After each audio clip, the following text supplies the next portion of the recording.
Hey parents, welcome to the Mommy Pod, where we keep it real about parenthood. The joy, the chaos, and everything in between. I'm your host, a single mom, educator, and everyday woman learning to give herself grace while chasing her dreams. Whether you're folding laundry, stuck in traffic, or sneaking in 5 minutes of peace, this space is your reminder that you're not alone. And you're doing better than you think. So, grab a coffee, grab a tea, grab a drink, take a deep breath, and let's get into today's episode.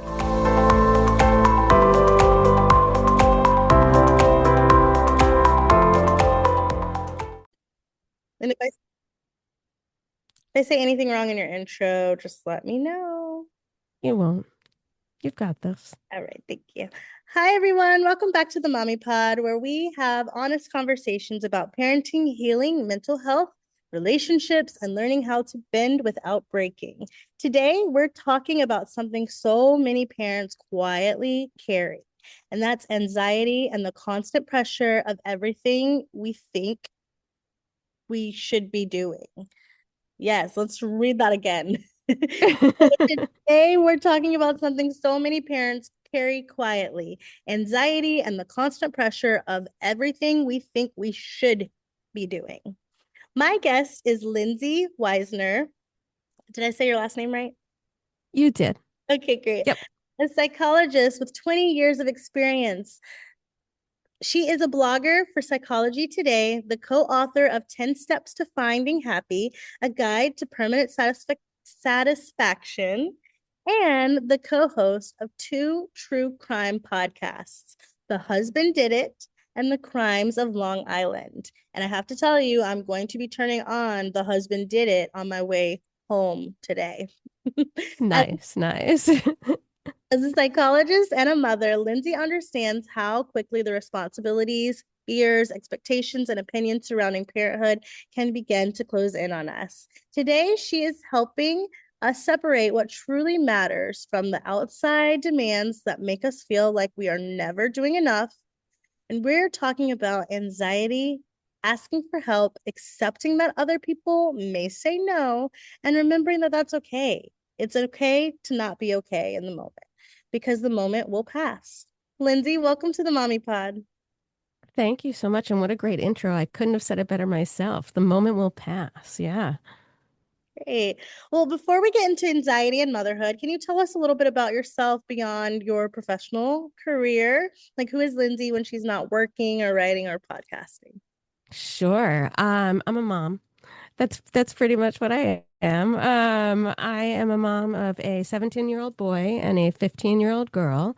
And boy, that's a handful. My son is actually starting college in a week, and that's both exciting and devastating. I also am a true crime junkie. I love watching documentaries and anything that Netflix is showing us that is awful, I gravitate towards. I'm sure we could talk about some documentaries, but I won't go there. Yeah, right. So what inspired you to become a psychologist? So when I was in college, my sophomore year, I had this fantastic teacher, professor, and he just made everything come alive, even like the neurons and the brain stuff that my brain doesn't function because I don't work in math and science, but here I am. And I went to him after office hours and I said, can I ask you a question? I'm trying to decide whether or not I should double major in English and psych or just stick to English. And I was killing it in his class. So I thought for sure he would tell me, encourage me, warm words. And he looked me up and down in a very not politically correct way and said, don't bother majoring in psychology. You'll never do anything with it. Yeah. So I walked immediately I have to unmute downstairs. myself to ill to respond to that. Sorry. Yeah, right. I walked right downstairs to the registrar because then I am so old you were had to do this in person. And I went right downstairs and signed up to be a double major and went on to work for the NIH for 2 years in research. And I I really wish one day he could hear me telling this story about him, but joke's on him because I got what I want. I love what I do. Yeah, that's amazing. Good for you. What a jerk. And I hope that he does hear this. And you should share your story. Share if he's still teaching. Like, Right? yeah, you should. Actually, his daughter now teaches at my college, so. Wow. But I can't blame her for her father's chauvinistic behavior. Right. Oh, well, after 20 years in the field, what have your clients taught you about happiness, anxiety, and the expectations people place on themselves? Oh, great question. So, happiness is a goal, not a state of mind, in my opinion.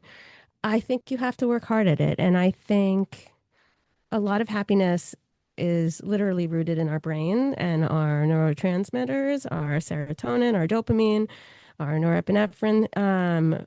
We are really all like booze hounds, but for dopamine. We chase after it. I know I do in all the weird things that I do outside of, work and family. And the truth is, we have to make ourselves happy. It's a path, it's a destination, but it's still important along the journey to make smaller goals for happiness, things that will make you happy, like either a side hustle or lunch with friends, or a long phone call with someone you don't see that often. You Yeah, I know, think that's thank you. Those are important tips on how to find happiness. I think that I like the also, excuse me, I also like the saying of finding the joy. So yeah, it's going to give us ups and downs all day, but throughout the day, find the joy in life. find the joy and don't get caught up in the small things. Because I often find it's small things rather than big things that trigger our anxieties. Mhm. One of the things I like to teach my patients and is HALT. It stands for hungry, angry, lonely, tired. And when you're feeling anxious, you should, and it's also scientifically proven, it's got a lot of research behind it. It was first normed with the population of drug and alcohol users slash abusers. And then after that, it made its way into the anxiety research. Some people have tried to use it with depression as well. And the idea being, if you go through your basic human needs or your basic animal instinct needs, and you cover those bases first, everything else is sort of gravy. That's good to know. I'll need to go over those needs. Yep, hungry, angry, lonely, tired. Yeah, interesting. And you said you never knew how much there was to be anxious about until you had children, which I can Oh my also gosh, yes. relate.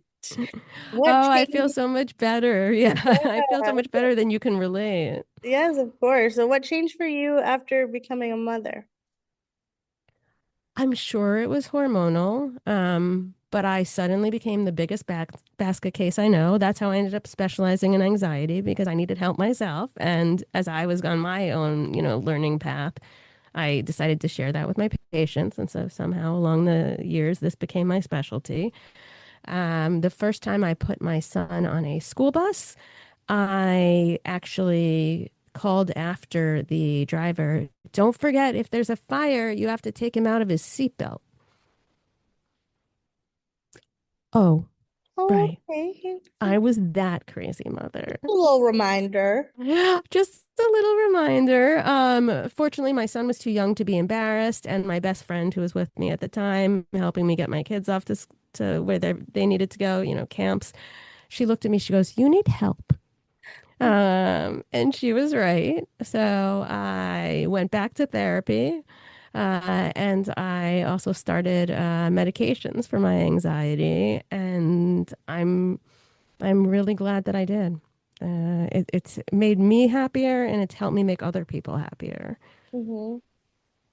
Yeah, I believe that. I feel like having the child before even having the child, the anxiety comes because like it's the worry and it's the thinking. And if you don't have a great partner, like I didn't, uh, Sure. I'm worried about our situation. So there's a lot of anxiety. And then once the child's born, you're like, are they breathing? Are they okay? And then they're at school and you're worried. Yeah, I don't think the anxiety really goes away, but there are ways that you can manage it. And I also am very grateful for medication to manage Yeah. it as well, because I don't think I could do it on my own. Yeah. I don't think it goes away. And actually, right before we started recording, my daughter was at school for something. School hasn't started for us yet, but she was at school studying for something. And she asked me if I could go pick her up. And my son, who just got his license yesterday, offered to pick her up. And I was like, ah, Mm. I don't know how to answer that. Two of my kids in one car. Like, I said yes and watched them on Life 360 all the way as he went to pick her up and they came back. It took maybe 4 minutes. But God, even as they get older, there's new things, new challenges, new anxieties. Yeah, I don't know why we did this to ourselves, but Yeah, here we go. I don't either. It's funny. I think that there's a relationship. I don't know if I can prove this like statistically, but there seems to be a relationship between people who have had an insecure childhood and anxiety and sort of a fear that some of us have of repeating our parents' mistakes, or if not the same mistakes, just stepping into shoes that we never wanted to fill. Mm. And I think that's always something to watch out for is when you're anxious about something, there's a fear. And if there's not a fear in the moment, sometimes it's a fear of what I might become if. Yeah. I know for me, I've been intermittently throughout my life, I've been afraid of becoming my mother, who struggled with her own issues and continues to struggle. I think it's that fear of what if that has to be explored, whether it be afraid of becoming like one parent or afraid of not living up to the expectations of what a mother's quote unquote should be. Hmm. It's a lot that's on our shoulders as women. Yeah, I agree. What are some common ways anxiety shows up in mothers that may not immediately look like anxiety? Oh, rigid routine. A rigid routine, like having to stick to the same schedule every day. It could be the same exercise class, the same, lunch appointments, the same day you get your nails done for women that like that. The same, this clinging to a routine can definitely be an example of anxiety. And the other thing is perfectionism, expecting perfectionism not only of yourself but also in your children. This also may be an anxiety about not again living up to whatever this ideal role model is or was in childhood that you may have internalized.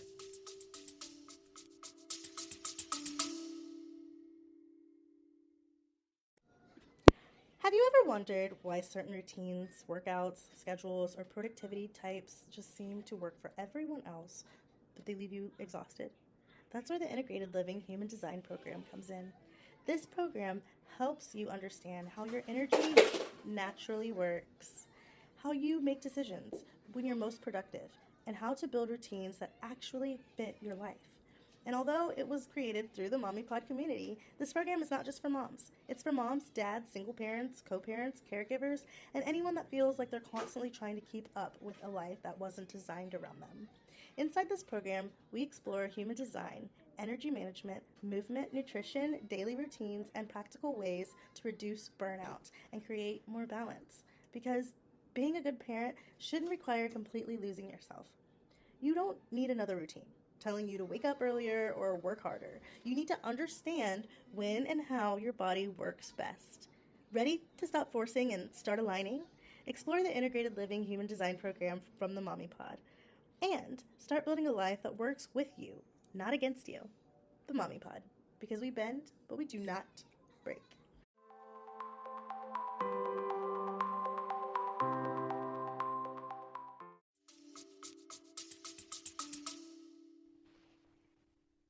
Yes. And can anxiety show up as irritability Yep. also? It Yeah. can show up as irritability, anger, frustration. Anxiety can also look a lot like depression when it gets too overwhelming.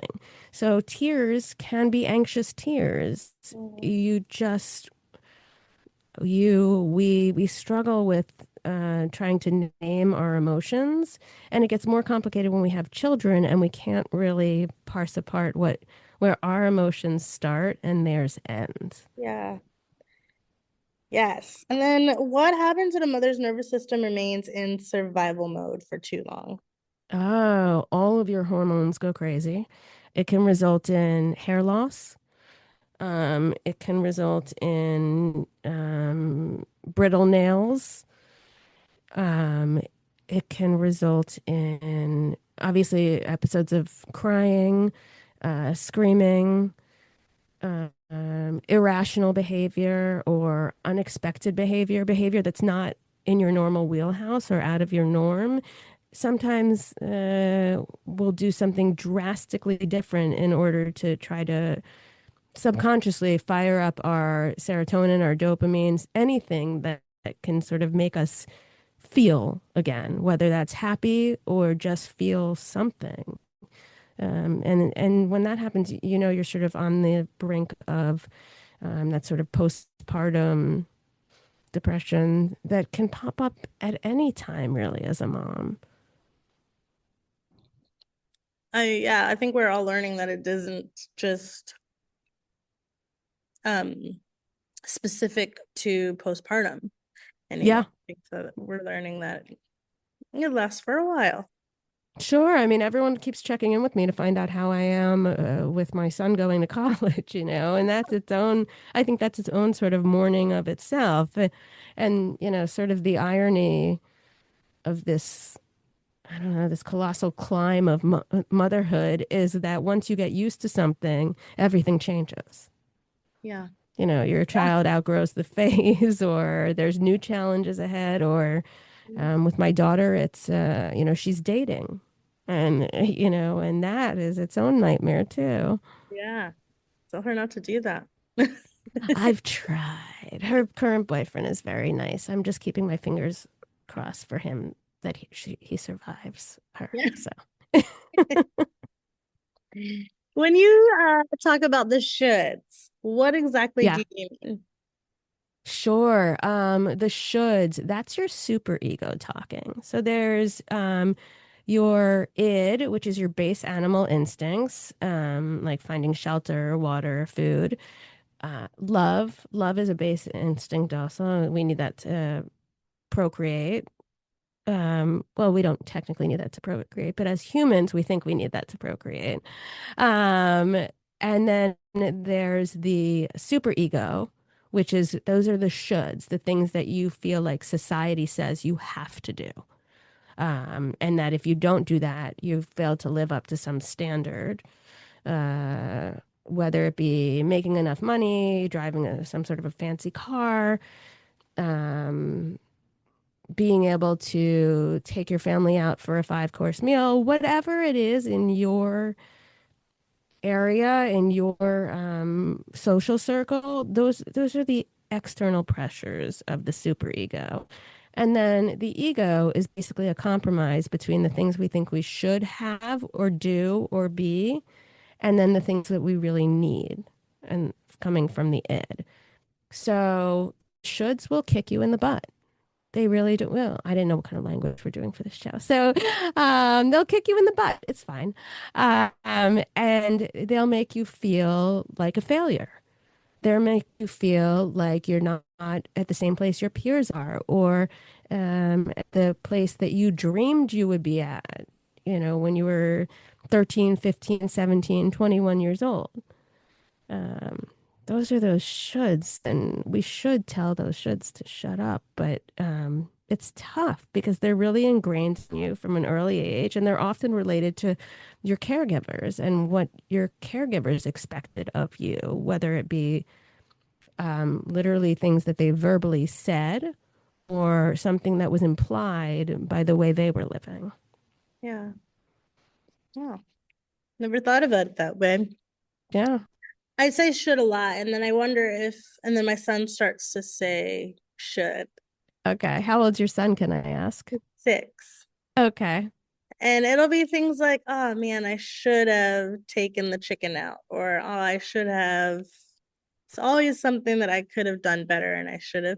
And so I'm trying to be more cautious of saying that and not saying it Yeah. often, because then I notice like he's starting to say it and he doesn't need to should.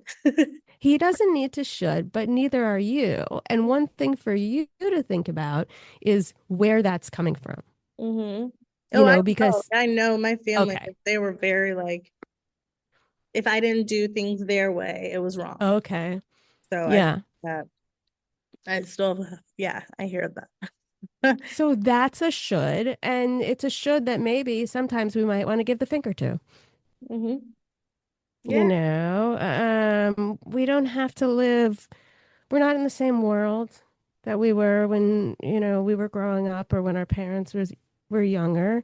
Mm-hmm. And we don't have to follow in their footsteps. Frankly, we would walk funny if we did. I mean, like obviously literally, but also figuratively, because we want different things than they want. And we certainly want different things for our children. I want my children to be happy, whatever they end up in their career. I don't want my child to decide to do something because some idiot professor told her not to. Right.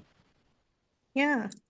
And how can we recognize whether an expectation reflects our actual values or something that society or our family or social media has taught us to want? Sure. So with social media, it's funny. I'm trying to branch out my social media, and so I've started trying to nurture an account on TikTok, which is like a foreign place, and I'm too old for it, and I swear I shouldn't be there. But but if you notice, people keep repeating themselves. There's a message going on. The message is not that you're on here to explore or be good at what you do. You're on there to gain followers. And like that's the message. And there's this external pressure that becomes an internal pressure. Like, I don't think I have something to say to that many people, or I don't know, we've lost the ability to do things that make us feel good. And instead we get that pressure from the outside, from other people. It probably started around the time reality television did, honestly. This ability to think or this need to think about what you look like when you're doing things and to be doing something that's better than other people or something that draws attention. Um, Although I'm sure it existed before, I think, everything reality based has made it a little more to me, like, yeah, I want people to follow me because otherwise I'm just yelling out into an echo chamber. But what it's really about is making a point and finding someone to help or someone to connect with. And I think forgive me for overstepping, but I feel like that's maybe part of why you do the podcast you do. Mm-hmm. Yeah, I do it because I want to, like, it gives me an opportunity to learn and be a better mom. And I would otherwise only talk to the people that are in my bubble. Exactly. And that's an echo chamber, But this is opening it up to people around the world that I've gotten to speak with, which is really amazing. right? People around the world, new perspectives, fresh ideas. It's amazing. I really like that a lot. Thank you. Do you think is there a healthy way to replace I should with language that gives us more of a choice? Sure, how about I can? Yeah. When my kids were young, there's this I don't know, it's a small like indie singer and he made this song I Can and this we had him come to the school very small singer. And he, we all got these t-shirts made that said, I can. And the whole point was to show the kids, look at what you can do, focus on what you can do. And if only we as parents use those, gentle kid gloves with ourselves that we expect to be Mm, used on our children, I think that we could all grow in a really different and kinder way. yeah, I sound a little Pollyanna-ish, but it's beautiful. oh, It's thanks. true. Yeah. And you've learned that it's okay to ask for help and that it's okay for someone else to say no. How do we ask without tying our self-worth to whatever the answer will be? So that's a great question with a difficult answer. I don't like the idea of starting a sentence with it's okay if you say no, because to me that almost feels like you're giving an out, Mm. um, and like you're devaluing your own self-worth in it. Like I know that I'm not worthy of your time, but I'm going to ask you this anyway. I think the idea is to make reasonable asks and explain why you're asking that one person. Mhm. Listen, would you mind helping me with X? I know that you're really good at artwork and it would be great to bring an artistic flair in. Or even, hey, no one has agreed to help me with this. Would you mind doing me a solid? I promise I'll help you with something that you need down the road.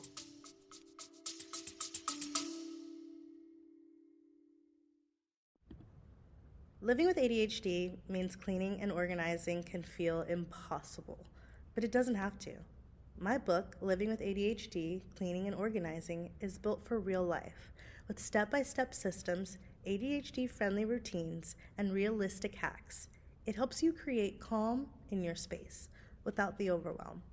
This isn't about perfection, it's about progress. Whether you're a busy mom, busy parent, student, or professional, this book will help you reset your home and your mind.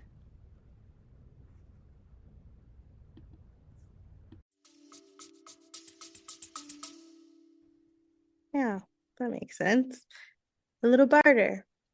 A little barter and an honest one. Yeah. I think that the goal is to be honest in your communications with others, especially other parents, because we're all suffering. And I mean, some people make it look prettier than it is, but not me. I'm a struggle bus. So Yeah, me too. How do we, nice. Struggle buses unite. yes. How do we stop comparing ourselves to parents who may have a completely different situation as far as resources, finances, partners, support Sure. system? Um, so that's a really good question. And I think it's difficult because we don't know what's actually lurking behind that support system. A lot of times parents are sort of overly invasive, or grandparents, I should say, and are overly invasive. And being able to have help that's not the right help is actually worse than having no help at all. Yes. I mean, there must be there's got to be a lot of advantages to being a single parent. Like you don't have to argue with someone about all the decisions, right? Mhm. That's amazing. I feel like I constantly am asking permission to have an opinion. My husband's a psychologist. He's very nice. He's very supportive. But nonetheless, there's two of us, and we have to be in agreement on childcare. And that's kind of sucks at times. Well, I co-parent, so I can't say that I make all the decisions. And then when I do make a decision, then I'm to blame or he's not happy that I made the decision on my own. So Yeah. I do have to consult. Um, but yeah. Funny thing is, I'll find myself in the same position. If I make a decision, the consequences are my fault. Yes. So I guess that happens no matter how much co-parenting is involved. Yeah, no matter what. Well, you use the phrase it's okay not to be okay in the moment. Why is in the moment the part that's so important? Sure, because otherwise it feels like you're branding yourself as being not good enough. Mhm. To say I'm not okay, it feels like a global statement. It could be a cry for help if someone says that about themselves, but more often than not, it's a judgment, a negative judgment on yourself. And that's putting yourself down never helped anyone.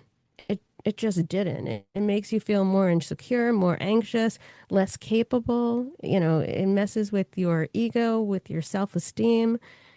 Um, the idea is to present yourself, yes, honestly, but also know your strengths. Mm-hmm. You already know your weaknesses. We all know our weaknesses and can recite them, blindfolded and barefoot, but we don't always know our strengths.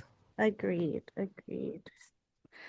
Now, what can a parent do when the outside world feels like it's closing in? Hmm. Is asking for help an option here? Because that's a good one. And Mm-hmm. sometimes it's not an option. Sometimes it feels like we're doing this all on our own, balancing things. Um, and that, like I said, I think that's true no matter the degree of co-parenting. If an emergency strikes and I'm here, it's all on me. Mm-hmm. I think you have to learn to trust your gut, trust yourself, know that you're not your parents. You've made improvements on that. You've made changes, and know that you are you are adult enough to make this decision, even if it doesn't feel that way at the time. Thank you. Like that. You are adult enough. You got this. You are the adult. Exactly. You got to remind yourself that because it's easy to forget. Yeah. And we've got 9 more minutes, but so if it does, I do have more questions. So if we Oh, do yeah, please get ask close, away. I'll have to make a new one. But can you walk us through a simple grounding exercise that someone can use during an anxious moment? Sure. You can try box breathing. Have you heard of that? Where you close in your breath? Sort of. So what you do is the idea is you breathe in and then hold it for a count of like two, and then breathe out for a count of two, hold it, and then breathe in again for a count of two. So you're slowing your breathing. And the reason it's called a box is because you literally start at one corner, you raise up, then you hold that breath, and it moves over across the top, goes down, and moves over across the bottom. That's pretty good. There's also alternate nostril breathing. So you take your thumb and put it over your right nostril, breathe in through your left nostril, then cover the left nostril and breathe out through the right nostril. Both of these are breathing techniques. They slow you down. They get your breathing nice and calm and measured. That automatically brings down your heart rate and it puts you in a better state. Because otherwise, you could be in fight or flight all the time, and no one makes good decisions in fight or flight. No. Thank you. I think those are some really great helpful tools that we can do, even just sitting at your desk or when Yeah, you are in the car or when you are in the middle of the kitchen and the kids are screaming at you and especially then. yeah. What boundaries help reduce anxiety without causing us to completely isolate ourselves? So for me, after like 9 o'clock at night, stop looking at my phone. That doesn't mean I won't check it. I'm not gonna lie. But as far as like responding to things, making plans, um, I'm out. I like to say any decision made after 9 isn't a good decision. And the truth is, I want time to consider my decisions, to make them calmly, and to not do anything that's going to agitate me before bed. And sometimes making plans is agitating to me, because it means I'm giving a piece of myself to one more person. And at the end of a long day of being mom and therapist, it's tough. I'd like to save some space for me in there. Right, that makes sense. So shut off your phones. I like that. Or more realistically, turn off the ringer. Yeah. and I put it down unless I'm waiting for something. Mhm. I also can't say that I'll definitely be doing that when my son's at college next week, but just the idea, give yourself some space and some time without distractions. Yeah.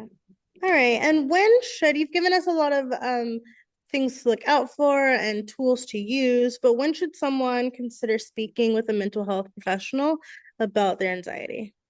I think from day one. Um, Not every mental health consultant or mental health practitioner is going to be the one for you. I've had good therapists, I've had not so good therapists. I once had an appointment with a therapist where at the end of the session, I realized she had on her turtleneck inside out and backwards. And I thought, F bomb, no one is going to be able to fix me. This woman can't even fix herself. So Really? I say seek out a therapist the minute the urge strikes you. You can go on Psychology Today and or headway.co, people's profiles, a little bit of what they believe in, what they're looking for, what their specialties are, and then you can sort of try to line someone up who you feel like your personalities will mesh well together.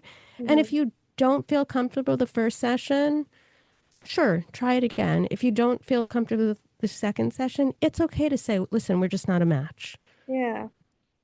And then what might the first therapy appointment look like for someone who has never gone before? And thank you for explaining that a therapist might not be a match because I think sometimes people think that just because this person is a mental health professional that they should be able to fix you, but everybody's different. And Well, everyone's different, and there's also different levels of training for mental health professionals. And I don't operate under the belief that like you need to see someone with a doctorate. I don't. Mhm. Um, I have my doctorate, but to me, I know a bunch of really great like LCSWs or mental health counselors. Like it just depends on the person, their training, and their willingness to try to understand who you are as a person. Nice. So what might the first therapy appointment look like for someone who's never been before and might be a little nervous to go? Sure. So you'll come in and the therapist will say something trite like, well, what brings you here today? And they might have you fill out some paperwork first, perhaps an assessment of anxiety or depression or ADHD. And if you're a woman and you're anywhere from 25 to 50 and you're struggling in ways that you can't understand and your anxiety seems non-displaced, think about whether you missed out on an ADHD diagnosis because we weren't giving one to women back then. So you'll get asked to fill out some forms, and then the therapist will sit with you and talk with you about the forms. If there's anything remarkable, and if you have a high level of depression or a high level of anxiety, or if something comes out that flags you in their mind as possibly experiencing ADHD symptoms, and then they'll give you some space to talk about your problems, to talk about. Some people start with asking you about your childhood. I like knowing about someone's childhood, but I don't need to know that at the first session. And often you can find sort of derivatives in it of their childhood in the conversation. For example, someone who's very rigid and thinks there have to be a lot of shoulds and right ways and wrong way to do something. Often they come from homes with a controlling or domineering parent. Um, and punishments were punitive or, punitive in nature rather than being something to help someone learn. And you also want someone who says at the end of the first session, do you have any questions for me? Because I think therapy is a cooperative experience between therapist and patient or client, as we could say. And something where goals are defined together where where you feel like you're over time, over sessions, growing to trust this person that you're talking to. And if it doesn't feel right, that's fine. Just don't be afraid to give someone else another try. Yes. If the shoe doesn't fit, keep trying. You got it. You got it. That's a great way to phrase it. Amazing. Well, thank you so much. We have a little game that we play, a quick this or that. This one's going to be release or keep. Okay. And you say release or keep. Perfectly clean house. Release. Saying yes to every invitation. Oh, release. Mom guilt. Release. Protecting your peace. Keep. Comparing parenting styles. Keep, actually. As long as it's not in a judgy way. I think we can learn from other parents. Okay. And then you can take it or leave it. But comparing parenting styles, I'll say keep. Amazing. Well, thank you so much, Lindsay. Can you tell our guests where to find you? Sure. You can find me on Facebook at Lindsay Callen, Kallen Weisner. You can also find me on Instagram at Psych Shrink Mom. And you can find me on TikTok, where I'm struggle bussing it at, again, Dr. Lindsay Callen Weisner.